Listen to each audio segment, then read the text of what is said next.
Запрашана зошто Министерството за финансии дало негативен одговор за околу 50 вработени на детската клиника, кои тврдат дека од јануари не примиле плата и немаат регулиран статус, министерката Гордана Димитриевска-Кочовска рече дека податоците околу ова прашање не биле точно презентирани. Според неа, минатата година, кога биле побарани согласности за договори на дело, истовремено била дадена согласности за вработување на 38 лица на неопределено време.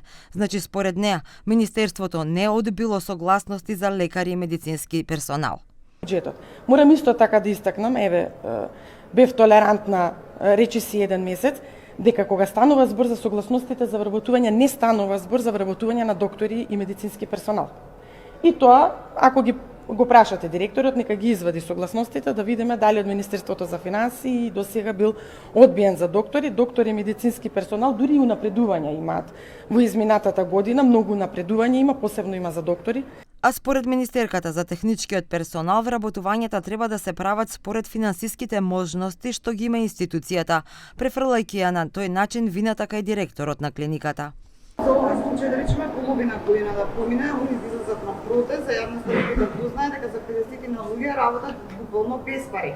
А тврдењето од директорот е дека тие се неопходни за нормално функционирање на болницата.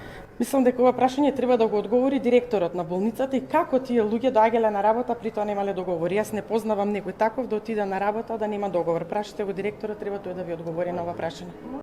Но директорот на клиниката Реджеп Мемеди во одговор за телевизија 21 изјави дека институцијата планирала буџет за вработување и ангажмани со договор на дело, а Министерството за финансии минатата година дало согласности за тие ангажмани врз основа на барањето на клиниката.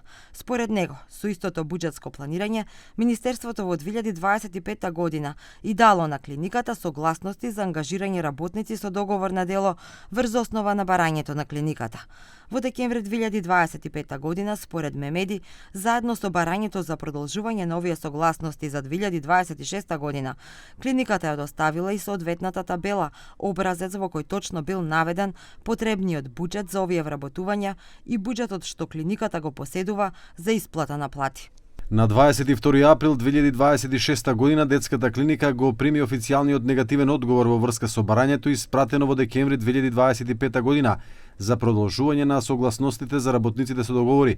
Од тој ден работниците беа информирани дека нема да имаат договори поради тоа што нема согласности од Министерството за финансии и тие не доаѓаат на работа. Недостигот на овие работници сериозно ни оттежнува работата на клиниката. Мемеди исто така појасни дека од 50 вработени кои биле ангажирани со договори, 23 се медицински персонал, 18 медицински сестри, 4 лаборанти и 1 биолог, а останатите се административен и технички персонал.